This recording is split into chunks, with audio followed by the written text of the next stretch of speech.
En direct sur l'île Mode.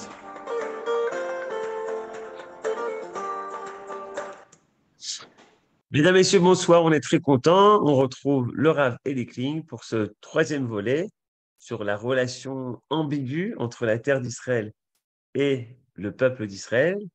Et tu as nommé cette partie, mais finalement, qui a peur d'Eretz Israël? Entre nous, Rav Kling, j'espère que c'est la troisième partie et la dernière, que tu ne vas pas faire durer le suspense encore un peu, mais que tu vas nous dire le fond de ta pensée. Bechavod Rav. Promis, juré. Croix de fer, croix de truc, sinon je viens en enfer. Je ne sais plus comment on dit ça.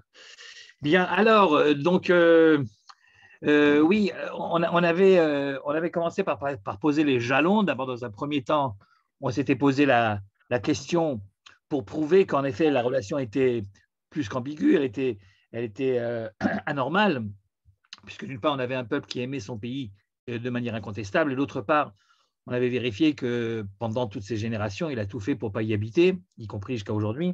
Et donc, évidemment, ça crée une problématique qu'il faut essayer de résoudre. Bien. Deuxième chose, pour la résoudre, on avait donné l'opinion de Alevet Yoshua, je ne sais pas si vous vous souvenez, qui disait que tout ça, c'est parce qu'on a fait croire au peuple, depuis qu'il est tout petit, qu'il doit absolument être différent des autres. Or, il n'y a aucune possibilité rationnelle pour un peuple quelconque d'être différent réellement de tous les autres, plus que les différences qui peuvent exister évidemment entre un peuple et un autre. Mais il n'y a pas un peuple qui est complètement différent de tous les autres réunis, ça n'existe pas. Et donc, pour prouver à soi-même cette singularité, le peuple juif choisirait donc volontairement l'exil, et au moins cette situation d'exilé, dispersé, de diaspora, etc., au moins ça le renforce dans son idée qu'en effet, il est différent des autres. Voilà. Ça, c'était l'opinion de Alevet Yoshua qu'on avait donnée au premier cours. À le deuxième cours, on a essayé de voir comment est-ce que la Gemara et nos sages essayaient de voir le problème. Et on avait pensé que le mieux, ça serait de regarder ce qui se passe au niveau des Meraglim, des fameux explorateurs, puisque c'est là certainement qu'intervient pour la première fois de manière dramatique cette je t'aime moi non plus, cette relation bizarre qui existe entre Israël et sa terre. D'une part, évidemment, ils sortent d'Égypte, ils le savent bien, pour rentrer en Eretz Israël, c'est le but de toute la sortie d'Égypte. Mais d'autre part, lorsque le moment arrive de réaliser dans la pratique l'objectif quand c'était fixé, et bien là, tout d'un coup, ah bah, les gars, il faut regarder, c'est pas sûr, on envoie des gens pour vérifier si ça vaut vraiment la peine, comme s'il y avait une autre option, comme si ces gens-là qui étaient des esclaves affranchis pouvaient décemment rester dans le désert ou alors choisir de retourner là-bas. Enfin, ils font comme s'il y avait cette option. Ils disent non, non, non, non, il faut d'abord qu'on voit de quoi il s'agit, etc. Ils envoient donc des gens pour aller voir vérifier tout ça. Et quand les gens reviennent en question, en l'espace de quelques heures, c'est ça qui est terrible, en l'espace de quelques heures, les 10 explorateurs, les 10 sur les 12, arrivent à convaincre le peuple qu'en effet, laisse tomber, ça ne sert à rien, etc. Et c'est ça qui demande explication, bien sûr. C'est ça qui nous interpelle. Mais enfin, que s'est-il passé? Est-ce vraiment si terrible ce qu'ils ont vu là-bas? Eux-mêmes donnent un rapport qui est assez équilibré. D'un côté, c'est vrai qu'il y a des gens qui sont un petit peu puissants et qui nous font un petit peu peur, mais de l'autre côté, c'est une terre qui donne vachement de fruits, etc. Bon, c'est-à-dire que ça n'aurait pas dû provoquer la déroute, la débâcle que ça a provoqué, à moins d'essayer de comprendre qu'est-ce qui se passe derrière réellement. Mais attention, n'oublions pas, si on cherche la véritable raison qui ont poussé les explorateurs à ne pas vouloir rentrer en Eretz Israël et qui les a fait finalement convaincre le peuple tout entier, il faut que cette réponse-là nous aide également à comprendre la même faute des explorateurs qui s'est reproduite pendant si longtemps et sous tous les continents finalement, comme nous l'avions vu, c'est-à-dire qu'il semblerait en effet que les Juifs ont toujours finalement préféré, dans la mesure du possible, bien sûr, choisir d'autres destinations que celle-ci. Et est-ce que vraiment la problématique des explorateurs peut répondre également peut servir de modèle, si vous voulez, pour comprendre l'attitude en général. Voilà, c'est un petit peu là qu'on en était plus ou moins. On avait quand même vu, on était rentré dans le texte du Talmud. Il s'agit, je vous rappelle, de quelques pages qui se trouvent dans la Gemara Sota, la page 34, 35, etc. Et on avait vu un certain nombre de choses. D'abord, on avait vu, très important, que les explorateurs avaient l'intention, dès le départ déjà, avant même de poser le premier pied en Eretz Israël, avaient déjà l'intention de dire du mal du pays. C'est comme ça que le Talmud commençait. Vayarperu la Noet Haaretz, pour faire honte au pays, et Lévinas a expliqué pour faire honte aux adorateurs du pays, donc ceux qu'ils considéraient comme étant des idolâtres d'Eretz Israël. Ensuite, nous avions vu de quelle manière ils s'étaient pris techniquement, stratégiquement, si vous voulez, j'allais dire de manière manipulative, de quelle manière ils s'étaient pris pour convaincre le peuple. On a vu qu'il y avait 4 étapes: nier ce que les miracles que Dieu aurait accomplis pour eux, ensuite nier le fait qu'il avait promis de faire des miracles, ensuite refuser de prêter à Dieu des valeurs qui soient des valeurs d'éthique, c'est-à-dire de s'occuper, si vous voulez, de ce qui se passe dans ce bas monde, qui a le droit d'hériter de quel territoire, etc. Et donc, petit à petit, donc, de faire rentrer le doute, si vous voulez, dans la tête des Hébreux. Mais ceci expliquait comment techniquement les 10 explorateurs ont réussi à convaincre le peuple. Mais donc un cours de démagogie, si vous voulez. Mais ça n'explique pas pourquoi est-ce que eux, dès le départ déjà, ne voulaient pas rentrer. Qu'est-ce qui, eux, leur pose problème? Eux qui sont des gens importants, si importants, que pour pouvoir résister à leur discours, il fallait que les 2 autres, les gens, les Yehoshua et Caleb, ceux qui n'ont pas dit du mal du pays, il fallait que les autres se protègent. Je crois que c'était là plus ou moins qu'on en était resté. Donc, je demanderai à Johan, s'il est toujours avec nous, de nous montrer sur l'écran la partie qui parle de Caleb et de Yehoshua, c'est-à-dire la partie où nous voyons Caleb dire allez, Piresh Kalev, Me'atzat Meraglim, la partie où Caleb les laisse seuls pour aller se recueillir sur la tombe de ses pères. On l'avait vu à la fin du cours, mais je crois qu'il n'est plus là. Il est parti. Mais il est parti, mais il a des choses importantes à faire aussi. On ne peut pas lui en vouloir. Bon, mais c'est pas grave. Je vous le rappelle, tout ça, on l'avait déjà vu, donc je vous le rappelle en tout cas, parce que moi j'ai le texte devant mes yeux. Et le texte nous dit la chose suivante. Il vous a répondu, il a dit dans 2 minutes. Dans 2 minutes, très bien, parfait. En tout cas, Caleb, d'où est-ce que c'est que Caleb a quitté le groupe pour aller se recueillir tout seul sur la tombe des patriarches? C'est parce que le texte dans Bamidbar nous dit Vaya'alu banegev vayavo at Hebron, c'est-à-dire ça commence par un pluriel, ça termine par un singulier. Ils sont montés tous par le Negev et il est arrivé, lui, donc au singulier, à Hebron. Donc de là, tu apprends qu'il s'est détaché des autres, il est allé là-bas et qu'est-ce qu'il a dit là-bas? Il a prié, il a dit à Avraham, Yitzhak et Yaakov, qui sont enterrés donc, dans la Marat Marpella à Hebron, Avotai, Bakshu alay rachamim, she'enatzel me'atzat ameraglim, je vous en prie, mes pères, priez donc pour moi, pour que je sois immunisé, pour que je ne succombe pas au discours des Meraglim. Et de là, nous avions dit qu'on peut apprendre 2 choses importantes. Premièrement, que le fameux discours des Meraglim était suffisamment bien construit pour pouvoir faire vaciller la foi de quelqu'un comme Caleb, pour qu'il se sente au bout d'un moment se dire il faut quand même que j'aille me recueillir parce que sinon je vais me laisser avoir moi aussi. Donc on peut pas raccourcir, si vous voulez, ce discours des Meraglim en disant que c'était très gros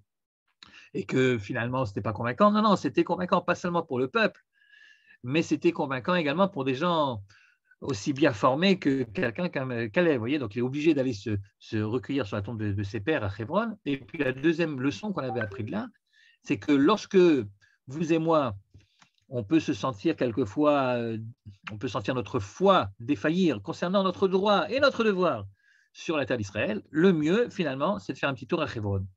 Et que à Hebron, plus qu'à Yerushalayim ou ailleurs, à Hebron se renforce le lien qu'on ne pourra pas couper entre le peuple et sa terre. Sans doute parce qu'en effet, d'abord, c'est à Hebron que sont enterrés nos ancêtres. Imaginez, c'est quand même extraordinaire. C'est quand même extraordinaire. Imaginez que, je ne sais pas, les Français est une légende, est un récit, vrai ou pas, ce n'est pas important, mais il se transmet de génération en génération un récit racontant qui est, avec des noms, des prénoms, qui est les pères fondateurs de la France, les vrais pères fondateurs de la France, ceux qui sont à l'origine du peuple français. Et imaginez encore mieux qu'on sache exactement où ces gens-là sont enterrés. Vous imaginez ce que ça signifierait, c'est-à-dire qu'un recueillement terrible de la part de la nation française pour les pères fondateurs. Eh bien, chez nous, c'est le cas. C'est le cas. On sait comment ils s'appellent, on connaît même des larges parties de leur existence, et on sait où ils sont enterrés. On peut prendre la voiture ou le bus et y arriver. C'est là. C'est la méthode. Et évidemment, quelqu'un qui a ce mérite extraordinaire de savoir où se trouvent ses racines, où sont enterrés physiquement ses ancêtres, alors lui, vous pouvez lui raconter ce que vous voulez, de là, il ne bouge pas, quoi. De là, il ne bouge pas. C'est pour ça qu'il comprend très bien, notre cher Kalev, que si réellement il veut résister au discours des Meraglim, ce n'est pas obligatoirement de manière rationnelle en essayant de trouver un argument qui pourrait les contrer, mais c'est d'abord de renforcer son sentiment d'appartenance à cette terre, puisque mes racines s'y trouvent, puisque mes parents s'y trouvent. Il y a quelque chose en effet à Hebron de très particulier, enfin, tout celui qui a eu le mérite d'y aller peut le ressentir. Et puis c'est à Hebron que la royauté a commencé, comme vous le savez, c'est-à-dire la royauté de David. David a commencé à régner à Hebron avant d'aller à Jérusalem. Il y a une sorte de primauté, si vous voulez, de Hebron par rapport même à Jérusalem. Bien. En tout cas, ceci, c'est donc ce que le Talmud dit pour expliquer où notre Caleb a trouvé la force de résister. Je ne sais pas si je vous l'ai dit la dernière fois, mais en fait, si moi j'avais été Premier ministre du pays, j'y pense assez régulièrement ces derniers temps d'ailleurs, si j'avais donc été, si on m'avait confié le poste de Premier ministre, ou même, vous savez quoi, du ministre des Affaires étrangères, vous voyez, eh bien, au lieu de bêtement, excusez-moi l'expression, forcer les visiteurs étrangers à aller se recueillir systématiquement sur Yad Vashem, et certains plus d'une fois d'ailleurs, les pauvres Allemands, quand j'y pense, chaque fois qu'ils viennent, on les amène là-bas, même s'ils sont déjà allés 10 fois, ils y retournent, absolument. Et au lieu de ça, je les aurais amenés à Hebron, évidemment. C'est-à-dire que si le but, c'est de faire prendre confiance à ces braves gens de notre droit sur le pays, c'est complètement à côté de la plaque de les amener à Yad Vashem, puisque ça laisse entendre, si vous les amenez à Yad Vashem, que la justification de notre présence en Eretz Israël et de la souveraineté juive en Eretz Israël vient des persécutions, des misères que le peuple a connues pendant des générations et qui ont culminé avec Auschwitz. Mais la vérité, Shoah ou pas Shoah, notre droit sur Eretz Israël ne dépend pas de tout ça. Et donc, je pense que c'est justement contre-productif d'amener ces gens-là à Yad Vashem comme pour leur dire, voyez ce qui se passe avec nous si jamais on n'a pas de pays. Voilà, on termine dans ce genre de choses. C'est pas ça qui convainc, c'est pas ça qui fait que ça t'appartient. C'est pas parce que si tu l'as pas, tu te fais gazer qu'obligatoirement tu as le droit de faire ce que tu veux n'importe où. Ce n'importe où nous cause tellement de tort. Il faut bien leur montrer que c'est pas n'importe où, mais c'est exactement là où nous sommes nés, où nous avons grandi, où nous avons vécu, où notre souveraineté s'est exercée pour la première fois et où nous avons toujours rêvé de revenir. Et il n'y a pas d'endroit meilleur que Hebron pour symboliser tout ça. Je crois d'ailleurs que c'est Sharon qui avait dit ça déjà, avant qu'il ne tombe dans le coma, qu'il soit un petit peu… Il avait dit il faut les amener à Hebron, certainement davantage que de les amener à Yad Vashem, et il avait raison. Et alors, la Gemara pose la question, bon, ça c'est très bien pour Kalev, mais Yehoshua. Yehoshua. Lui, il n'est pas parti évidemment à Hebron, d'où je sais, parce que c'est écrit, il est arrivé à Hebron, donc il n'y en avait qu'un. Donc si c'est Kalev, ça ne peut pas être Yehoshua. Alors Yehoshua, lui, comment il a fait? Comment a-t-il fait pour être immunisé devant le discours des Meraglim? Et la Gemara a d'expliquer, mais Yehoshua, il n'a pas besoin d'aller à Hebron. Yehoshua, Moshe lui a déjà changé son nom. Il s'appelait Hoshea, figurez-vous, et Moshe l'appelle, avant de lui confier la mission de faire partie des 12, il l'appelle Yehoshua, il lui rajoute un Yud, et le fait de rajouter un Yud avant son prénom qui commence par un He, ça donne le mot Yud et He qui veut dire Ya, qui est donc un attribut de Dieu lui-même, et comme Hoshea, ça veut dire délivrer, les Hoshia, eh bien, Yehoshua, ça veut dire Dieu me délivrera. Dieu me délivrera de quoi? Eh bien, du discours pernicieux des Méraglim. Voilà ce que dit l'Agma. L'Agma, elle dit, pour Kalev, il est allé se recueillir à Hebron, et pour Yehoshua, il n'avait pas besoin d'y aller, parce que Moshe lui a déjà changé son nom, il appelait Yehoshua Yah Yoshiacha Mi'atzat Meraglim, c'est Dieu lui-même qui te protégera du discours des Meraglim. Et si je peux me permettre, de là t'apprends deux grandes leçons. Première leçon, si tu veux être absolument immunisé devant le discours des Meraglim, eh bien, tu as deux possibilités. En fait, c'est une leçon qui se divise en deux. C'est quoi la première possibilité? C'est d'être Kalev, c'est-à-dire d'avoir un sentiment historique profond, une conscience historique profonde, profonde dans tous les sens du terme, donc profonde, et savoir que ici se trouvent les racines de ton histoire. Et à ce moment-là, si tu as une conscience historique profonde, si tu connais bien ton histoire, eh bien, aucun discours des explorateurs ne peut te convaincre que tu es un colonisateur, un imposteur, quelqu'un qui prend une terre qui ne lui appartient pas. La deuxième possibilité, si tu n'as pas un sens historique très développé, alors tu dois avoir le mérite que ton nom soit changé par quelqu'un comme Moshe Rabbeinu. Il faut comprendre que dans la Torah, les noms sont évidemment porteurs de signification et qu'on ne s'appelle pas n'importe comment pour n'importe quelle raison. Et donc, le nom représente la personnalité. Ça veut dire que si tu changes de nom, ça veut dire que tu évolues dans ta personnalité, ou tu adoptes des fois une personnalité complètement différente, si le nom est complètement différent. Maintenant, si c'est Moshe qui change le nom de Yehoshua, qu'est-ce que ça signifie? Ça signifie que Yehoshua, qui était, comme vous le savez, le disciple le plus proche de Moshe, eh bien, il ne peut pas rester le même avant d'être devenu son disciple, c'est-à-dire au moment de sa naissance, quand ses parents l'ont appelé Hoshea, et une fois qu'il est devenu le disciple de Moshe. Tu ne peux pas être disciple de quelqu'un comme Moshe sans que ta personnalité n'en soit profondément modifiée. Ce n'est pas possible. La personnalité de Moshe est telle que quelqu'un qui passe ses journées à son contact, à être à côté de lui, vous savez que Mesharet Moshe, c'est le titre de Yehoshua, ce n'est pas juste un élève qui écoute ses cours, c'est le Mesharet, c'est-à-dire quelqu'un qui lui porte ses valises, qui lui porte ses livres, qui est à côté de lui, qui le voit vivre. Tu ne peux pas voir vivre quelqu'un comme Moshe Rabbeinu sans en être profondément marqué. C'est ça que ça veut dire. Moshe lui a changé son nom. C'est pas magique. C'est pas lui rajouter un Yud. Alors tout d'un coup, il est immunisé, évidemment. Mais changer le nom, ça veut dire transformer le bonhomme, transformer le personnage.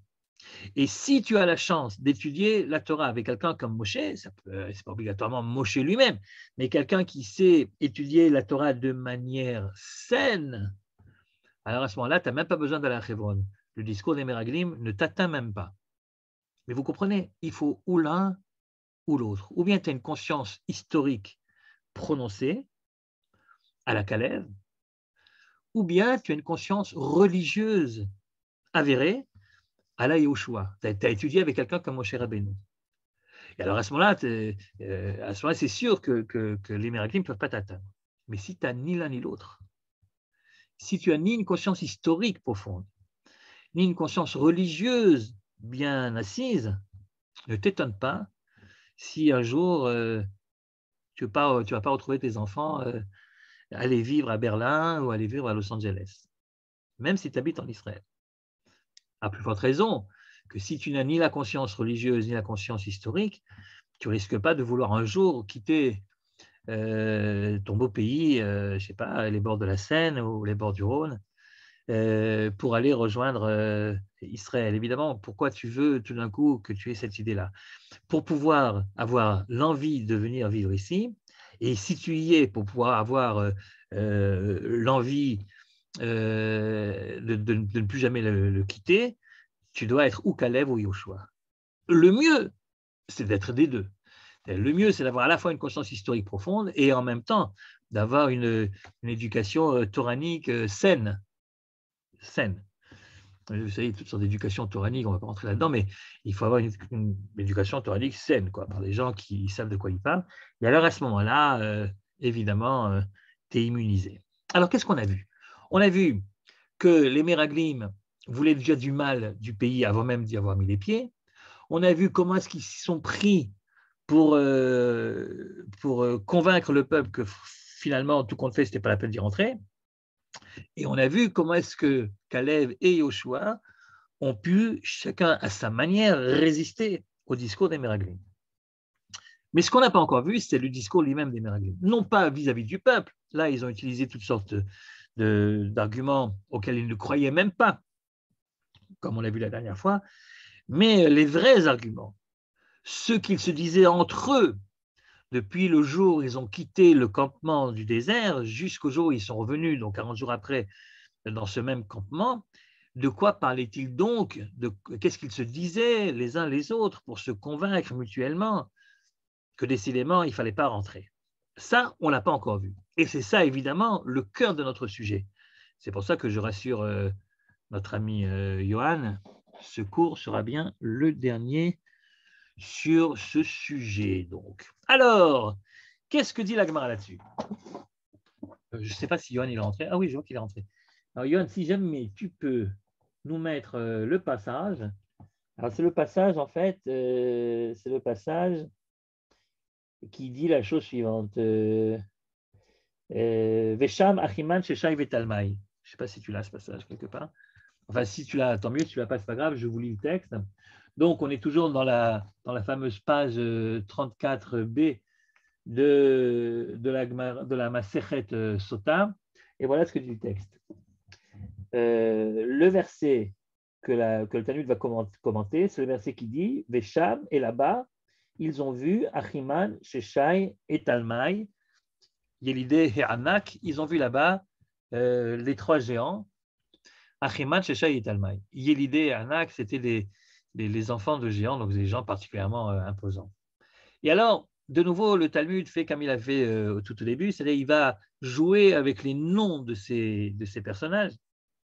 Sous-entendu, la question est, et pourquoi est-ce que la Torah trouve qu'il est approprié de mentionner leur nom? Après tout, qu'est-ce que ça peut faire? Comment s'appellent les géants? Tu aurais pu te contenter de dire, ils ont vu là-bas des Yélidés, Anak, ils ont vu là-bas des géants, des enfants de géants. On aurait compris l'idée. Pourquoi tu as besoin de dire, non, il s'appelle Achiman, l'autre s'appelle Shesha et l'autre s'appelle Talmai? Et alors, voici donc les jeux de mots, voici donc de nouveau une explication des noms. Alors, Achiman, pourquoi est-ce que le premier s'appelle Achiman? Meyuman shebe echav. Comme s'il y avait écrit Ach Meyuman ou Ach Yemin. Meyuman shebe echav, ça veut dire, c'est la Meyumanout, ça veut dire le don, celui qui sait y faire, celui qui connaît son affaire, ok? Eh bien, c'est le plus professionnel de tous, le plus professionnel des autres frères. Achiman, Meyuman shebe echav, c'est le chef. Achiman, c'était le chef. Le deuxième, il s'appelle Sheshai. Pourquoi Sheshai? Parce que Sheshai, ça rappelle Messim, chez Messim et Haaretz Kishratot. Parce qu'il était tellement imposant, ce fameux Sheshai, tellement balèze, tellement fort, que lorsqu'il marchait, eh bien, il détruisait la terre sur laquelle il marchait. Il était tellement lourd qu'en marchant, il faisait des trous, si vous voulez, des crevasses. Il détruisait, il rendait cette terre impraticable. Un petit peu, vous savez, comme on a appris quand on était jeune, Attila et Léa, là où il passait, l'air ne repoussait plus, c'est comme ça qu'on avait appris dans nos manuels d'histoire. Eh bien, pareil, Sheshai, voilà, il s'appelle Sheshai parce qu'il est comme ça, c'est une brute épaisse, quoi, une brute épaisse. Là où il passe, il casse tout. C'est une force de la nature. Quant à l'autre, il s'appelle Talmai. Pourquoi le dernier? Parce que Talmai, ça vient de Telem. Telem, ça veut dire un sillon. Telem, c'est un sillon. Et il s'appelle Talmai parce que nous dit donc la Gemara, Shemessim et Haaretz Telamim, Telamim, parce que lui, rien qu'en marchant, il creusait des sillons. C'est-à-dire, il avait les pieds si lourds qu'il n'arrivait même pas à les lever, si vous voulez, donc il traînait les pieds, et en traînant les pieds, il faisait des sillons sur la terre. C'est pratique, hein. Tu es agriculteur, tu n'as pas besoin de charrue. Tu prends les graines et tu suis Talmaï. Et là où il passe, hop, il a fait déjà les sillons et tu n'as plus qu'à semer. Vous voyez, donc, chez Messim et Taretz Lamim Tlamim, c'est pour ça qu'il s'appelle donc Talmaï. Bon. Et alors, qu'est-ce que le texte vient nous apprendre? Qu'est-ce que ça peut me faire s'il y en a un qui est plus professionnel que les autres et si l'autre, c'est une brute épaisse et que le troisième, il fait des sillons? Eh bien, sans doute que ça vient nous apprendre qu'il s'agit d'un univers qui est construit, hiérarchisé, chacun il a son rôle. Tu as celui qui est le chef, qui dirige tout, le Achiman. Tu as la force de la nature, celui qui protège, je suppose, cette société de géants contre d'éventuels ennemis. Et puis, tu as Talmaï. Talmaï, c'est celui qui, grâce à lui, il y a des sillons, grâce à lui, la terre est fertilisée, c'est-à-dire que on n'est pas chez les sauvages, vous voyez, malgré la force de Sheshai, on n'est pas chez les sauvages, on profite, on utilise, on exploite cette protection que donne Sheshai et cette force de gouvernance que donne Achiman pour faire avancer la Kalkala, pour faire avancer l'économie et l'agriculture. On fait des sillons, on creuse des sillons. Autrement dit, on est devant une société qui est une société organisée. Ce n'est pas n'importe quoi. C'est pensé, c'est hiérarchisé, c'est organisé. Mais ce sont aussi tous les trois, évidemment, des géants, des Yélidé et Hanak, des géants. Alors, si Achiman, c'est le chef, alors que Sheshai, c'est la brute, ça veut dire certainement qu'Achiman, il est encore plus au niveau physique, en tout cas, il est encore plus dangereux que l'autre, vous voyez, c'est-à-dire on est en face de gens qui font peur, en fait. Alors vous allez me dire, bon ben, c'est ça donc la réponse, voilà. Pourquoi est-ce que les explorateurs n'ont pas voulu rentrer dans le pays? Parce qu'ils ont eu peur. Ils ont eu peur de ces forces que représentent les géants. Ce n'est pas très convaincant. Pour deux raisons, ce n'est pas très convaincant. D'abord parce que, comme on l'a dit déjà avant même de voir les géants, ils avaient décidé de ne pas rentrer. Donc, ça ne peut pas être la peur des géants, seule en tout cas, qui a provoqué cette réticence des Meraglim à rentrer dans le pays. Ça les a peut-être confortés, mais ce n'est pas ça qui était à l'origine de leur réserve. Et puis la deuxième raison pour laquelle ce n'est pas très convaincant, c'est que je vous rappelle quand même que ces Meraglim, ces explorateurs, sont des chefs de tribus. Chaque tribu a choisi son chef pour la représenter. Or, qu'est-ce qui fait qu'un bonhomme devient le chef dans le désert? Ce n'est pas la force, ce n'est pas le fait qu'il s'est joué en bourse non plus. Vous voyez, la seule chose finalement qui fait qu'il est reconnu par ses pairs comme étant le représentant de la tribu, c'est que sans doute, il s'est mieux étudié que les autres. Qu'est-ce qu'ils font dans le désert, à part étudier, à part discuter, à part essayer de comprendre le message que Dieu veut leur donner? Et donc, ce sont des Talmidei Chachamim, en fait, les 10 en question. D'ailleurs, Rashi le dit au départ, Shlach lecha anashim, anashim chashuvim, ksherim ayu. C'est des gens ksherim, c'est des gens kasher, c'est des gens anashim, c'est des hommes, c'est pas n'importe qui. Et alors, c'est pour ça que je vous dis, le fait de dire que ce que le Talmud veut nous apprendre ici, c'est qu'ils ont eu peur physique de ces trois géants, c'est pas très convaincant, parce que ça, c'est quelque chose qui peut faire peur au bas peuple. Tu vois, les géants, t'as peur. Mais enfin, des gens d'une trempe de ces Asara Anashim, de ces 10 chefs de tribus, de ces 10 dirigeants spirituels, comment peuvent-ils réellement avoir peur de trois géants, tous géants qu'ils soient? Après tout, ils ont vu, de leurs yeux vus, toute l'armée égyptienne sombrer dans la mer. Ils sont évidemment conscients, quoi qu'ils disent ensuite pour convaincre les autres, des miracles extraordinaires que Dieu leur a faits. Alors vraiment, est-ce que Dieu n'est pas capable de venir à bout de ces trois géants? C'est que ce n'est pas la force physique des géants qui leur fait peur. Mais en les voyant tout d'un coup, ils comprennent d'un seul coup que eux, les géants, c'est ce que eux vont devenir dans quelques années. C'est-à-dire que dès le départ, ils avaient ce pressentiment que la terre d'Israël, finalement, ce n'était pas une bonne chose pour eux. Mais là, tout d'un coup, en voyant les géants, eh ben, ça leur a paru comme quelque chose de clair, de net. Si on veut avoir une chance de tenir le coup dans un pays comme celui-là, on n'a pas le choix, il faut devenir des géants. Mais est-ce bien pour cela que nous sommes sortis d'Égypte?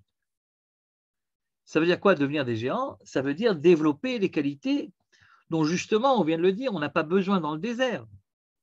Dans le désert, pour manger, tu as la manne qui tombe du ciel.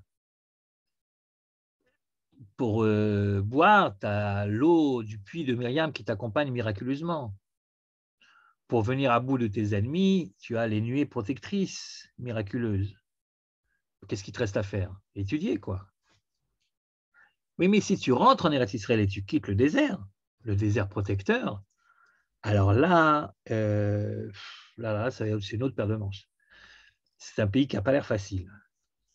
Ses fruits sont à la taille de ses habitants. Il faut vraiment être suffisamment bien constitué pour pouvoir garder une indépendance dans ce pays qui est le carrefour de 3 civilisations, de 3 continents.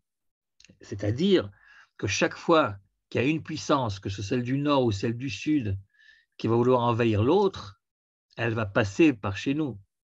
Et si tu ne veux pas devenir uniquement une terre de passage entre les puissances, si tu ne veux pas servir de tremplin pour l'Égypte lorsqu'elle va vouloir envahir la Syrie, ou pour la Syrie lorsqu'elle va vouloir envahir l'Égypte, ou la Babylonie, okay, eh bien, tu auras besoin d'une armée puissante. Tu auras besoin finalement de devenir toi-même Achiman, Sheshai et Talmaï. Tu auras besoin d'une économie puissante qui fait que tu dépends de personne. Tu auras besoin d'une armée puissante à la Sheshai, ce qui fait que tu n'as pas peur des éventuels ennemis, et tu devras être très bien organisé, avec à ta tête un dirigeant qui sait lire l'histoire, qui sait comment te former aux conditions difficiles du pays. C'est un pays où il ne pleut pas. C'est un pays donc où il faut dominer la nature, réfléchir, comprendre comment est-ce qu'on peut amener les eaux du Kinneret jusqu'au Negev, comment est-ce qu'on peut dessaler les océans, comment est-ce qu'on peut devenir une start-up nation. Peut-être même que dans ce pays, si on veut réellement garder une autonomie ou une indépendance, il faudra avoir une des armées les plus percutantes du monde. Il faudra donc développer les chars et les avions. Peut-être même faudra-t-il faire 3 années de service militaire, allez savoir, plus des périodes de réserve. Bref, il va falloir devenir des Achiman, des Sheshai et des Talmaï. Est-ce que ça en vaut la peine tout ça? Est-ce que c'est pour ça que nous sommes sortis d'Égypte?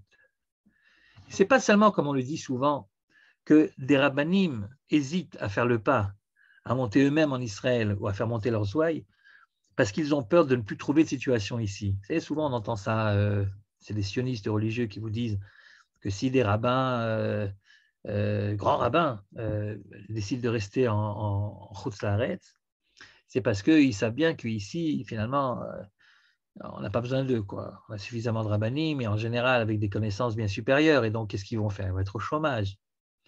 Mais je ne pense pas que ce soit uniquement cette raison-là qui pousse les rabbanim en général, et ici les meraglim en particulier, à refuser de venir en Israël. Ce n'est pas seulement un problème égoïste, une sorte de lâcheté, qu'est-ce que je deviendrai? Là, pour l'instant, dans le désert, évidemment, comme la préoccupation numéro 1, c'est l'étude. Alors moi qui suis super bon dans l'étude, je suis le chef de la tribu. Je suis le grand rabbin de la communauté, vous comprenez? Donc j'ai tous les honneurs, etc. J'ai tous les honneurs. Mais si nous rentrons en Eretz Israël, si nous construisons un pays, alors tout d'un coup, il y a d'autres valeurs, évidemment, qui sont obligées de se développer. Donc, il y a ceux qui savent gérer l'économie, il y a ceux qui savent gérer l'armée, il y a ceux qui savent gérer la médecine, il y a ceux qui savent gérer mille et une choses qui font les composants d'une société qui vit. Et alors moi, le grand rabbin de la communauté de Trifouilly-les-Oies, moi qui suis respecté par tout le monde, moi qui ai le siège le plus en vue à la synagogue, le regard tourné vers tous ceux qui rentrent, moi qui représente la communauté devant les autorités étrangères, je serai finalement que l'un des dirigeants du pays. Évidemment qu'il y a ça, évidemment qu'il y a ce souci égoïste, si vous voulez, de qu'est-ce que je vais devenir? Est-ce qu'on a besoin de moi vraiment? Est-ce que je ne vais pas être finalement un pion parmi d'autres? Mais de nouveau, je pense que c'est leur faire un mauvais procès que de dire que c'est uniquement ça qui les retient. Je pense qu'il y a quelque chose de plus profond et que très sincèrement, ils pensent que ce n'est pas la vocation d'Israël. Ce n'est pas la vocation d'Israël de développer les muscles et le sport et l'économie et l'agriculture. Et que pour ça, les nations font très bien leur travail. Omrim, yesh chochma bagoyim ta'amin. Si on te dit qu'il y a une sagesse chez les non-juifs, chez les nations du monde, il faut le croire. Quelle est notre particularité? C'est la yirat shamayim, c'est la crainte du ciel. Est-ce que vraiment le jeu en vaut la chandelle? Entrer en Eretz Israël, c'est évidemment mettre de côté, peut-être pas entièrement, bien sûr, mais en partie en tout cas, mettre de côté ce qui fait de nous ce que nous sommes, c'est-à-dire notre Torah, nos valeurs, notre éthique, notre manière de penser les choses, nos principes de foi, et de s'adonner, comme n'importe quel autre peuple, à résoudre les problèmes auxquels tout peuple, toute nation est confronté, des problèmes matériels en particulier, évidemment, gérer un budget, assurer la sécurité, réprimer des manifestations. Et c'est pas très juif, ça, se disent les rabbins. Ça passe pas bien l'écran, ça. Et c'est ce sentiment, ce pressentiment qu'ils avaient avant même de rentrer en Israël, que finalement cette entrée en Israël risque d'être une yérida et pas une aliyah, de perdre, de descendre en Kedusha, de perdre notre spécificité pour devenir des brutes finalement, pour devenir des Achiman, Sheshai et Talmai. Finalement, est-ce que le jeu en vaut la chandelle? Est-ce qu'il ne vaut pas mieux rester dans le désert ou dans le désert des nations pour s'occuper de ce qui fait réellement notre spécificité, c'est notre Torah et nos valeurs, et laisser aux autres le soin de s'occuper du reste? Alors peut-être vaut-il mieux rester dans le désert. Si vraiment le prix de l'entrée en Eretz Israël, c'est de perdre notre caractéristique numéro 1, peut-être vaut-il mieux rester à l'extérieur du pays. La peur d'Eretz Israël, de laquelle on parlait depuis le début, c'est cette peur-là, que la terre nous transforme en ce que nous ne voulons pas être, que la terre nous transforme en un peuple qui finalement laisse tomber les valeurs du Matan Torah, qui sont les valeurs de l'étude et de la morale, pour devenir un peuple qui, évidemment, se préoccupant de toutes sortes d'autres choses, ben, ça sera sur le compte, évidemment, de la Torah, puisqu'il n'y a que 24 heures dans la journée. Alors, autant rester à l'extérieur. Et même Kalev, à un moment, se dit, peut-être qu'ils n'ont pas tort. Peut-être qu'ils n'ont pas tort. Il est obligé d'aller se renforcer à Hebron pour essayer de dire, bon, ben, ils ont beau dire ce qu'ils ont beau dire, c'est quand même là qu'on doit être. Sans qu'ils trouvent obligatoirement un contre-argument. C'est plutôt quelque chose de sentimental, très fort, très puissant. historique, mais sentimental quand même, qui fait qu'il a résisté, lui. Alors peut-être pas à Yoshua. Yoshua, lui, en étudiant la Torah avec Moshe, il a sûrement des arguments qui sont des arguments de foi. Et qu'est-ce qu'il a pu donc leur répondre? Ou qu'est-ce qu'il a pu se répondre à lui-même devant de tels arguments? On va devenir des Achiman Sheshai Betalma, c'est ça que tu veux? Eh bien, sans doute que Yoshua a répondu, puisqu'il a reçu la Torah de Moshe lui-même, que s'il est vrai que le risque existe, s'il est vrai que le risque existe et que l'entrée en terre d'Israël nous fait perdre notre spécificité que nous avons reçue à Shavuot, il n'empêche que c'est pour cela que nous sommes sortis d'Égypte. C'est risqué, mais c'est le véritable défi de l'être juif. Le défi de l'être juif, ce n'est pas de contourner le problème en restant dans le désert, c'est-à-dire dans un désert où on peut étudier sans que personne vienne nous déranger pour nous dire il faut aller travailler, il faut aller faire l'armée.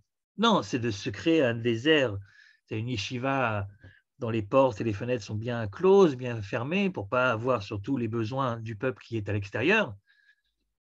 Mais que finalement, ce que la Torah te demande, c'est d'ouvrir les portes, d'ouvrir les fenêtres de ta yeshiva, de sortir de ton désert et de se confronter réellement aux problèmes auxquels toute nation doit être confrontée, mais en donnant des solutions et en ayant un comportement qui est différent de celui des autres. Et pour répondre à l'Abbé Yoshua, c'est vrai qu'il nous tient à cœur de garder cette spécificité juive, mais nous ne pouvons le faire que si ça se fait de manière fair, de manière hogaine, vous voyez, de manière franche, c'est-à-dire tu es confronté au même problème que tes copains en Amérique, ou en Angleterre ou en France, mais toi, ces problèmes-là, tu les résous de manière juive, avec plus d'humanité, avec plus d'éthique, plus de morale, conformément à ce qu'on t'oblige dans la Torah à bien intérioriser, respecter l'étranger, la veuve, l'orphelin, ceux qui sont faibles et qui ont besoin de toi, et faire le travail, que tu dois faire, mais sans oublier les principes enseignés au Sinaï. C'est ça le véritable défi. Le véritable défi du peuple juif en général et d'Israël aujourd'hui en particulier. Est-ce qu'on est capable de relever le défi? Alors certains pensent que comme on n'est pas capable de relever le défi, il vaut mieux rester dans le désert. Vous savez, quand des juifs américains, je prends les juifs américains parce que c'est plus facile de taper sur les juifs américains que quand on est entre francophones, vous voyez. Donc les juifs américains, quand ils nous disent, certains d'entre eux, quand ils nous disent mais qu'est-ce que c'est que cette histoire-là? Il paraît que l'armée a encore fait sauter la maison d'un terroriste. Mais bon, évidemment, on a fait évacuer les habitants. Mais enfin, la famille du terroriste, elle est quand même pas responsable. C'est pas juif, ça. Et alors l'Israélien de dire, bah, c'est pas juif. Alors tu fais quoi, toi? Il faut bien essayer de les dissuader. Ah, lui, non, il ne peut pas en faisant exploser la maison du terroriste. Non, non. Ben, on fait quoi? Ben, je ne sais pas, moi. On les met en prison. Ah non! Ah non! On ne va pas les priver de la liberté, c'est pas juif, ça. Ben, alors, je ne sais pas, on fait quoi? On fait quoi? Ou alors, tu te balades dans certaines routes, et puis tout d'un coup, de manière assez traditionnelle, quoi, comme si c'était l'habitude de la région, tu te fais lapider, on t'envoie des pierres, des grosses pierres. Alors tu sors et tu commences à tirer. Ah ben non, ah ben non, ah ben non, ça c'est pas juif, ça. C'est pas juif, ça, de tirer. Vous comprenez, moi, le juif américain, qui passe ma journée, parce que je suis journaliste au New York Times, à critiquer les Américains qui se conduisent de telle manière ou de telle autre dans tel ou tel pays. Et là, tout d'un coup, là, vous me sabotez le travail, mes cousins israéliens. Et qu'est-ce que vous faites là? Vous donnez donc de nous, une image qui n'est pas celle que le juif a traditionnellement. Nous sommes le peuple du livre, quoi. Ben oui, mais je me fais caillasser là, je suis en voiture là, qu'est-ce que je fasse? Je ne sais pas, moi, discute. Ah, mais je discute. Je peux discuter après, je peux discuter avant, mais là, pendant, là, il faut bien que je sorte et que je fasse quelque chose pour faire fuir cette meute enragée de gens qui veulent ma mort. Oui, non, mais c'est pas joli à voir à la télé. Fais autre chose. Quoi? Je ne peux pas te dire quoi parce que j'ose pas te le dire, mais la vérité, si tu veux le fond de ma pensée, dit notre cousin américain, si tu veux le fond de ma pensée, fallait pas y aller. Tout simplement. Fallait pas y aller. En y allant, tu savais très bien que tu serais confronté à ce genre de choses. Alors pendant 2000 ans, nous, on peut être évidemment la conscience universelle. On peut écrire des articles dans le New York Times pour critiquer tel ou tel comportement des soldats américains dans telle ou telle région du monde, ou du gouvernement américain qui, euh, euh, qui essaie de mater les manifestations de manière un petit peu violente. Alors on écrit un grand papier enflammé pour montrer que ce n'est pas comme ça qu'il faut faire. Nous, le peuple du livre, on sait bien que ce n'est pas comme ça qu'il faut faire. Mais alors, ça voudrait dire qu'on est condamné à être les donneurs de leçons de l'humanité sans être confrontés aux problèmes auxquels eux, ils sont confrontés. Être juif, mon cher ami, c'est précisément accepter les défis qui sont les défis de toute nation normalement constituée, mais de les régler de manière différente. Que lorsque mon fils revient de ses Milouïm, et que ça n'a pas toujours été simple, eh bien, il peut se regarder dans la glace en disant « Je suis resté fidèle à mes principes, même si j'ai réussi finalement à éviter la menace. » C'est beaucoup plus compliqué, évidemment. C'est beaucoup plus compliqué de trouver le juste milieu entre rester fidèle à des principes de morale et d'éthique, être fier de toi, mais en même temps ne pas détourner le problème en disant, tu sais quoi, que d'autres s'en occupent. Toi, tu vas t'en occuper et toi, tu vas montrer au monde entier qu'on peut très bien rester une démocratie, même lorsqu'on est entouré d'ennemis qui veulent notre perte. Qu'on peut très bien, en 75 ans d'existence, rester une démocratie qui accorde la liberté d'expression, la liberté de manifester, la liberté de penser ce qu'on veut penser, la liberté de critiquer les gouvernants, tout en étant dans une situation de guerre permanente. C'est ça la force du peuple juif, c'est ça ce que le monde attend de lui, c'est ce message qu'on peut être et l'un et l'autre. On n'est pas obligé de devenir des Talmaï, des Sheshai et des Achiman. On n'est pas obligé de devenir des brutes épaisses pour pouvoir résister en Eretz Israël. Oui, mais ça, c'est pas facile. C'est pas facile. Et c'est un combat tous les jours. Et c'est chaque fois des dilemmes de morale et d'éthique. Et heureusement qu'il y a la gauche et la droite dans ce pays, contrairement à ce que certains de mes amis de gauche et d'autres de droite pensent. C'est-à-dire que l'autre camp, le camp opposé, c'est lui qui nous affaiblit jusqu'au bout. C'est vrai qu'il y a des extrémistes dans l'un et dans l'autre camp qui affaiblissent finalement Israël. Mais c'est important d'avoir le mainstream des deux côtés des choses. L'un qui te dit « Ne deviens pas Achiman Sheshai Talmai ». Reste fidèle à tes principes qui sont des principes de morale et de haute morale. Et d'un autre côté, ceux qui te disent « Oui, mais la solution, ce n'est pas d'éviter le problème, c'est de se confronter au problème et malgré tout, de pouvoir se regarder droit dans les yeux, droit dans la glace. » Ça, c'est le véritable défi. C'est ça que Yahushua, il dira ensuite au peuple, devant les explorateurs, en leur disant, eh bien, on va voir tout de suite qu'est-ce que Yahushua leur a dit. Mais on est ici, si vous voulez, au cœur du problème.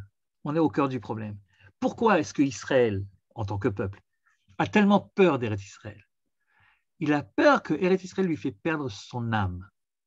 Il a peur que cette aliyah soit une irida. Il a peur que la confrontation avec les problèmes que pose n'importe quel pays, mais en particulier celui-là, qui en effet est dans une situation stratégique qui n'est pas des plus enviables, et en effet, ce n'est pas le pays où les pluies sont abondantes, etc. Donc c'est un pays qui te force chaque fois à te dépasser toi-même, à trouver des solutions, donc à réfléchir, donc à prendre du temps, à prendre du temps. Et ce temps, c'est évidemment sur le compte de l'étude. Et malgré tout, c'est ça qu'on te demande.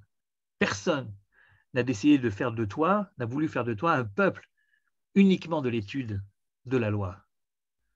L'étude de la loi n'a de sens que si on peut l'appliquer. J'étais une fois, je ne sais pas si j'ai déjà raconté ou pas, mais vous savez qu'on va lire dans la paracha de la semaine prochaine, on va lire l'histoire de la Shemitah, les règles concernant la Shemitah et le Yovel. Et une fois, j'étais à Paris, et ce soir-là, je n'avais pas grand-chose à faire, je n'avais pas de rendez-vous. Je me suis dit, tiens, on va aller écouter un shiur, on va aller écouter un cours. C'est formidable à Paris en ce moment, tous les soirs, tu as des cours. Moi, je me rappelle, quand moi j'étais jeune et que j'étais à Paris, eh bien, il fallait supplier les gens pour venir à tes cours, quoi. Les gens ne venaient pas au cours. Et là, n'importe quel soir de la semaine, tu as toujours un cours où les gens viennent. Donc, j'ai vu qu'il y avait un cours, je suis allé donc l'écouter. Et c'était avant la Shemitah précédente, vous voyez, il y a plusieurs années déjà. Et le Rav donnait cours, le Rav dont je ne dirai pas le nom parce que ça ne sert à rien, bien que tout le monde le connaisse. Donc, le Rav donnait cours sur quoi? Sur la Shemitah. Éblouissant. Quel cours sur les principes de la Shemitah. Oh là là. Ça appartient à tout le monde peut se servir. Et les pauvres peuvent venir quand ils veulent. Vous vous rendez compte?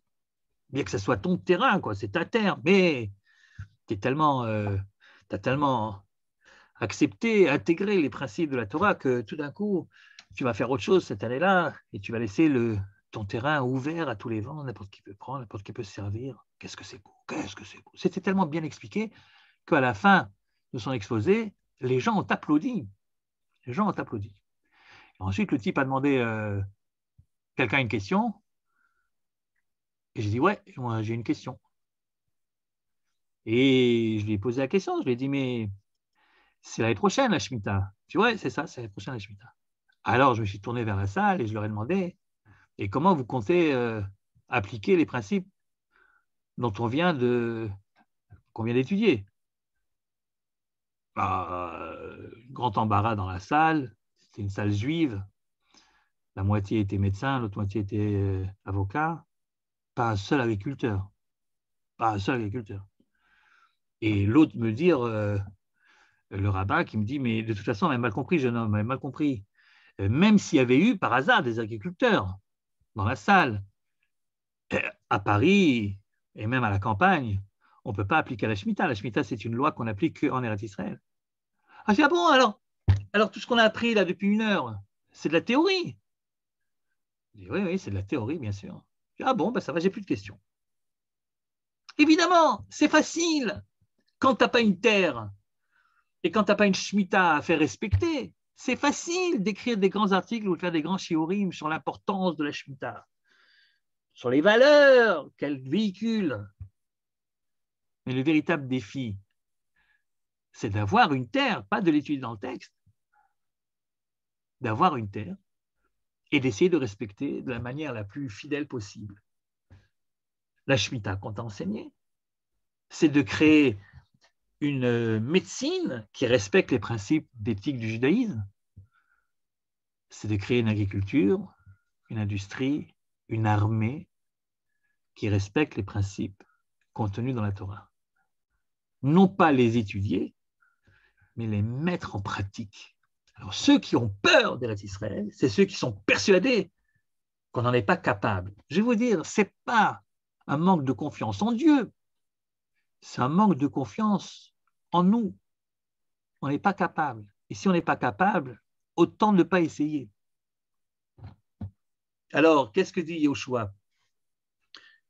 On va retourner sur le texte. Si Johan, tu peux nous montrer le texte. Alors, c'est le texte qui nous dit, alors je vais te dire, Vayas Kalev. Je ne sais pas si tu l'as. Vayas Kalev, c'est un peu après, on a sauté un petit peu, c'est déjà tard. Vayas Kalev et Ta'am El Moshe. Bon, je vois que ça, il n'a pas encore trouvé le texte, alors je vais vous le dire tout simplement. Vayas, c'est toujours, vous savez, la Gemara ici en question, la Gemara, elle part de versets de la Torah, elle cite le verset et ensuite elle l'interprète. Or, le verset de la Torah dit la chose suivante. Vayas Kalev et Ta'am el Moshe, c'est-à-dire Kalev a fait taire le peuple, Yahas, c'est-à-dire tais-toi, il a fait taire le peuple, El Moshe vers Moshe. Ça veut dire quoi? Il a fait taire le peuple vers Moshe. Alors on nous dit Rabbah, chez Sitan Bidvarim, il a fait de la démagogie.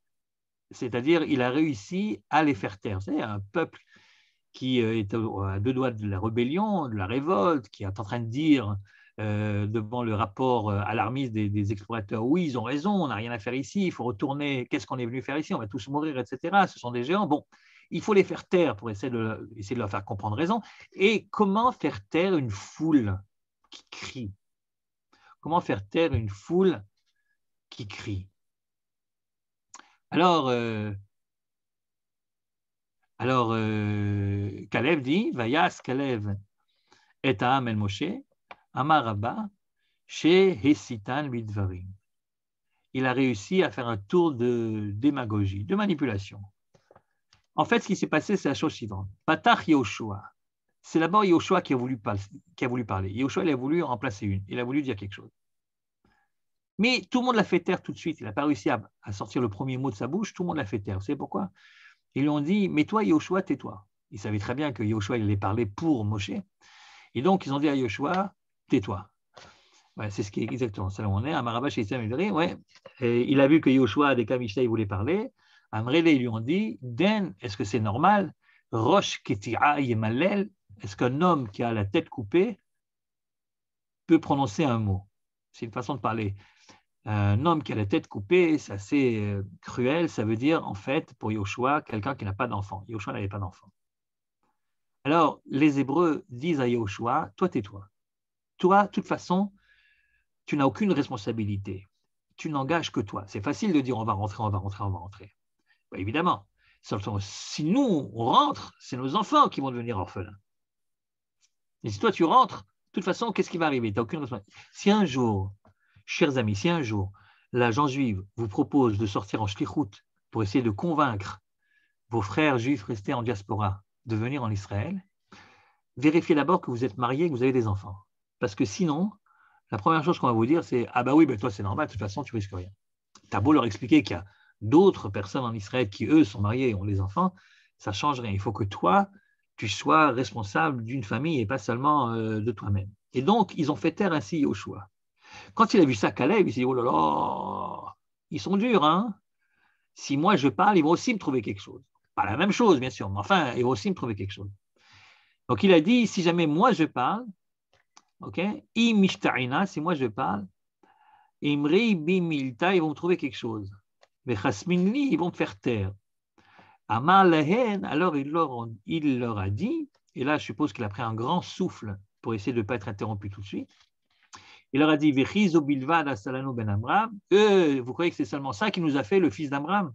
Parce que, vous comprenez, les gens commençaient à parler contre Moshe. Pourquoi est-ce qu'il nous a fait sortir d'Égypte? C'est pour nous faire mourir ici, etc., etc. Et alors, Caleb, pour pouvoir en placer une sans qu'on le dérange, il a commencé à faire comme s'il était du côté des opposants à Moshe. Et il a dit, est-ce que c'est la seule chose qui nous a fait, sous-entendu comme sale coup, Ben Amram? Ben Amram, le fils d'Amram, c'est Moshe le fils d'Amram. Mais quand on l'appelle Ben Amram, au lieu de l'appeler Moshe Rabbeinu, c'est qu'on n'a pas de bonnes intentions.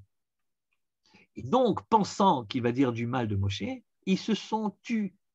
Pour écouter le Lachon Hara, chers amis, en général, tout le monde se tait. Tout le monde se tait. Et donc, ils se sont tus. Et il a pris son souffle et il leur a dit, donc la question c'est est-ce que c'est la seule chose qui nous a fait Ben Amram? Ben non, il nous a fait encore plein de choses. Qu'est-ce qu'il nous a fait? Donc, c'est vrai, ils ont pensé Bignute Kamishtae, qu'il allait parler contre Moshe. Bignute Kamishtae. Ishtiku, ils se sont tus. Amar Léo, il leur a dit, Hotzianu Mimitzraim, il nous a sortis d'Égypte, Vekaralanu et Ayam, il nous a divisé la mer, Vechilanu et Aman, il nous a fait manger la manne. Im Yomar, si demain il nous dit, Asou sous la mode, Valou la Kia Lonishmalo, si demain il nous dit, prenez donc des échelles et montez jusqu'au ciel, on ne va pas l'écouter. Bien sûr qu'on va l'écouter. C'est grâce à lui qu'on est là. Il nous a fait vivre, il nous a fait survivre. Même s'il nous dit prenez des échelles et montez au ciel, on l'écoutera. Et prenez des échelles et montez au ciel, c'est, on dirait aujourd'hui, même s'il nous dit sautez par la fenêtre du 4e étage, on le fera. Sauf que c'est plus gentil quand même de dire prenez des échelles et montez au ciel que ouvrir la fenêtre et sauter du quatrième. Parce que quand tu sautes du quatrième, tu meurs. Quand tu montes au ciel, tu te rapproches de la Kedusha. Et en fait, évidemment, c'est ça qu'il voulait dire, Caleb. Il voulait dire, ne croyez pas que l'entrée en Israël, ça va être une descente, ça va être au contraire une aliyah. Mais ça dépend de nous. Et il a continué, Caleb, il leur a dit, Allo vena'ale beyarashnu ota ki yachol nuchalla. Ça, c'est pas l'interprétation du Talmud, ça c'est le texte même de la Torah. Il leur a dit, Caleb, Allo na'ale. Montez donc, montons donc, na'ale, montons donc, beyarashnu ota, et prenons-en possession, ki yachol nuchalla, parce qu'on en est capable. C'est ça, évidemment, le passage le plus important de ce que dit Caleb.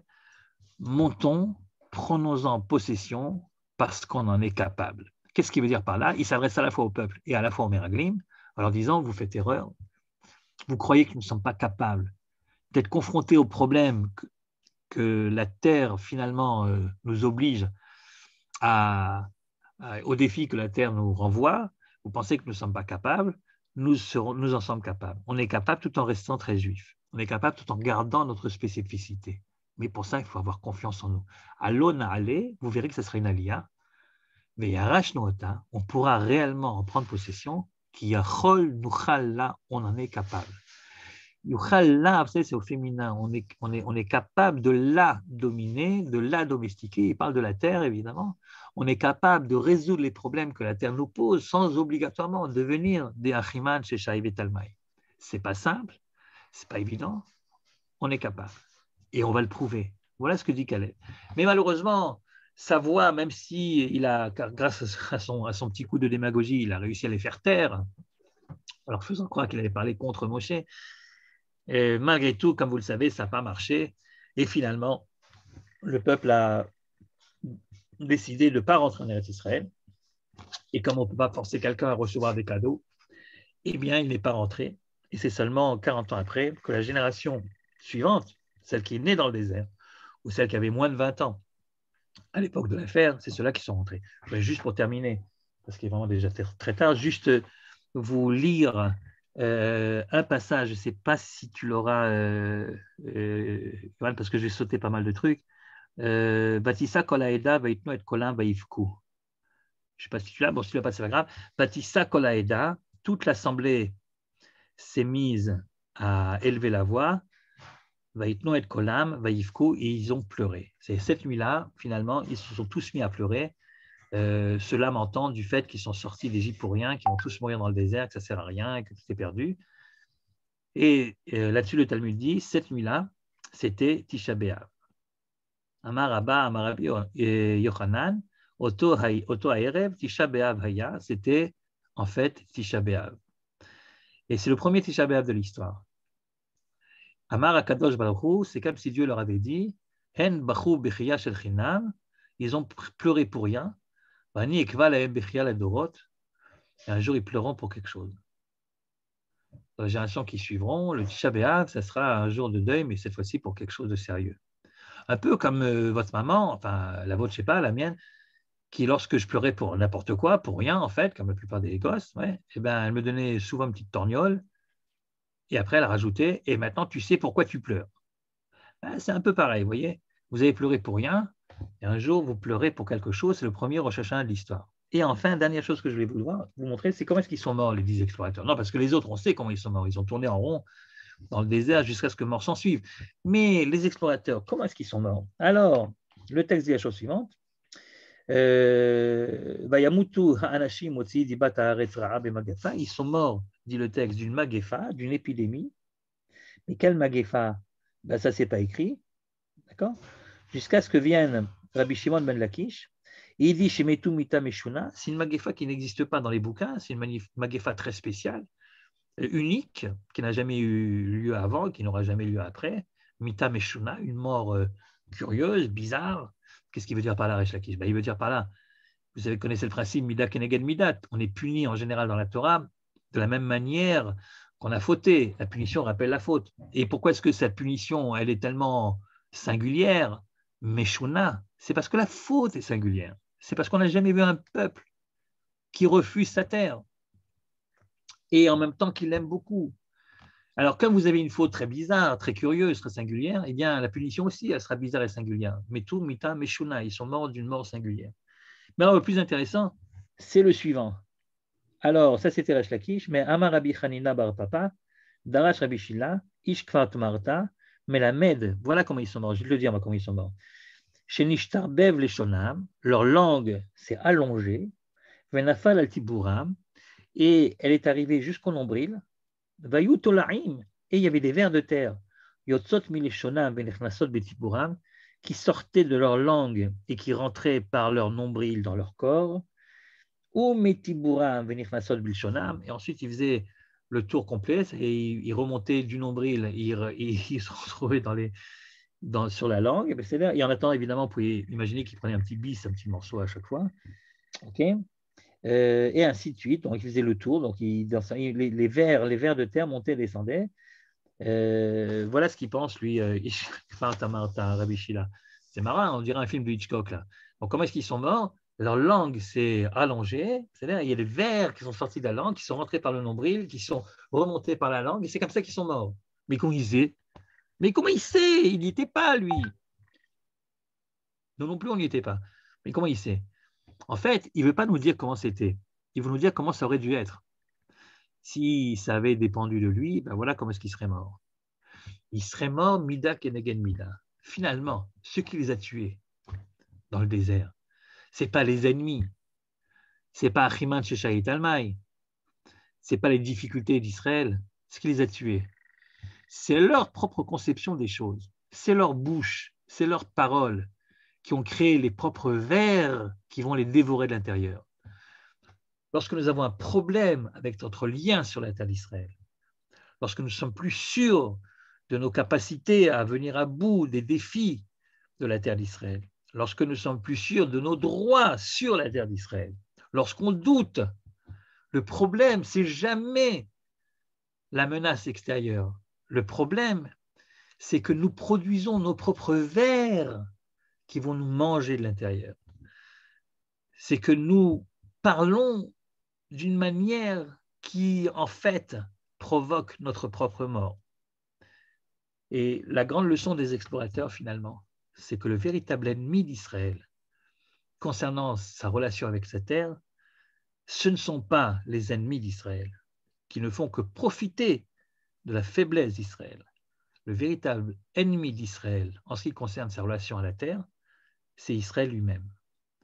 Savoir ne pas donner naissance par la bouche, par la parole, aux vers qui vont finir par nous dévorer de l'intérieur. Être vigilant là-dessus, savoir qu'on est capable, beaucoup plus capable que ce que les 10 explorateurs ont pu penser, beaucoup plus capable de ce que la plupart de nos ancêtres ont pensé le long des générations et qui les a empêchés de relever le défi, d'arriver en Eretz Israël et d'essayer d'y appliquer une Torah qui est une Torah de vie, une Torah de morale, d'éthique, mais de morale et d'éthique qui sont toutes les deux réalisables dans la pratique. Mais pour ça, il faut avoir confiance en nous-mêmes et il faut savoir qu'on peut y arriver. Alona ale, veyarashnu ota, ki yachol nuchal la, on en est capable. Voilà ce que je voulais vous dire, quoi.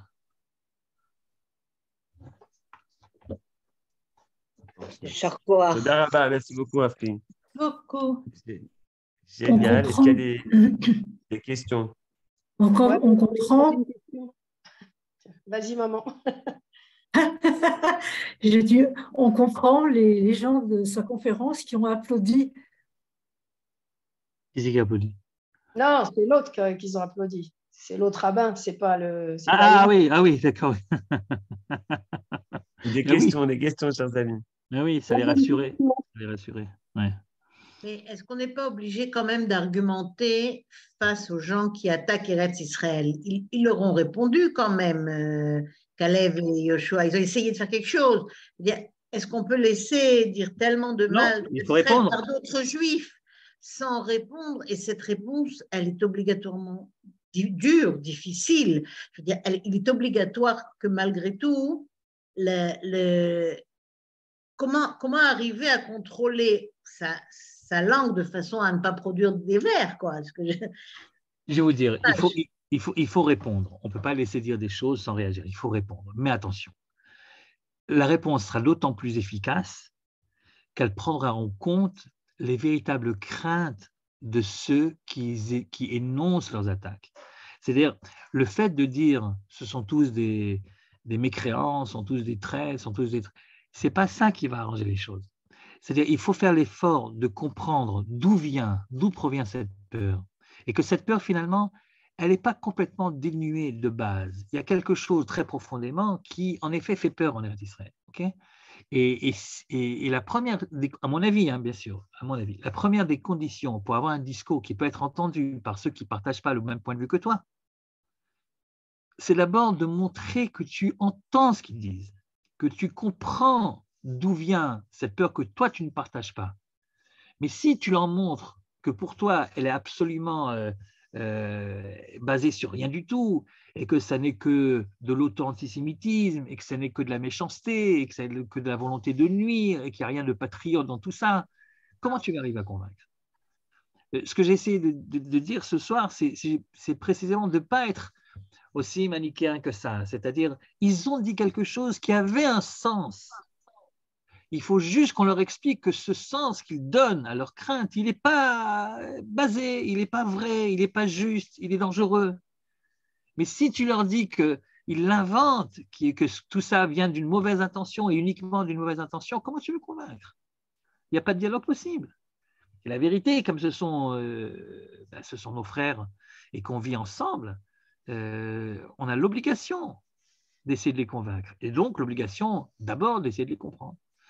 Et je crois qu'un des problèmes qu'on a aujourd'hui, si vous me permettez d'actualiser encore davantage, bien que ça soit suffisamment actuel comme ça, mais je pense que l'un des problèmes qu'on a aujourd'hui, c'est qu'on est devenu, à cause de toutes sortes de choses, personne n'est vraiment responsable. Enfin, il y en a qui sont plus responsables que d'autres, mais disons que la situation qui a fait que nous sommes dans une situation politique très, très difficile depuis tellement d'années, quoi. Que le gouvernement, on n'a pas réussi à avoir un gouvernement stable depuis si longtemps, qu'on avait toutes sortes de consultations électorales, etc., fait finalement qu'on a perdu la possibilité, en tout cas l'envie, d'essayer de se comprendre mutuellement.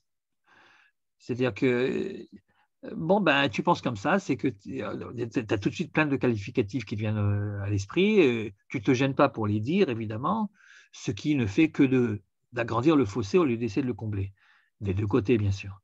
Et tant qu'on n'aura pas la sagesse d'essayer de comprendre l'autre avant de pouvoir le contredire, ça sera un dialogue de sourds.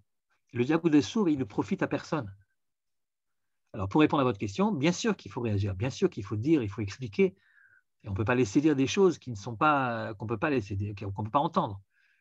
Mais que dans cette réaction que nous avons, qui est une réaction saine, l'autre puisse entendre qu'on ne le néglige pas, qu'on ne le méprise pas, qu'on comprend son appréhension et qu'on pense simplement qu'elle n'est pas justifiée.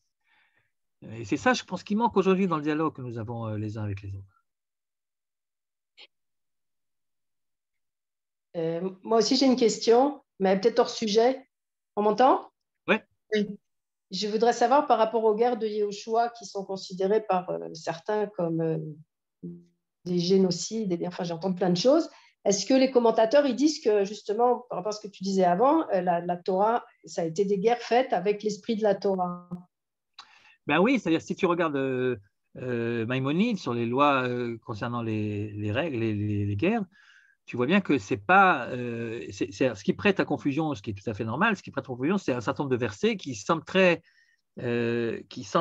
radicaux et qui ne donnent pas de possibilité autre que le génocide. Or, la vérité, ce n'est pas comme ça que ça s'est passé.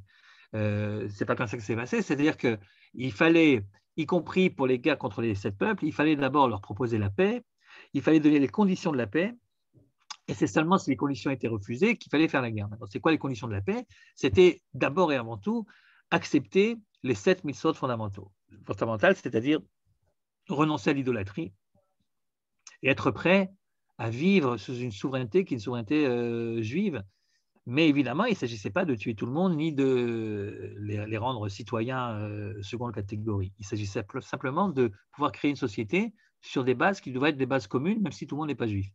Ce qu'on appelle, si vous voulez, guerre toshav, etc.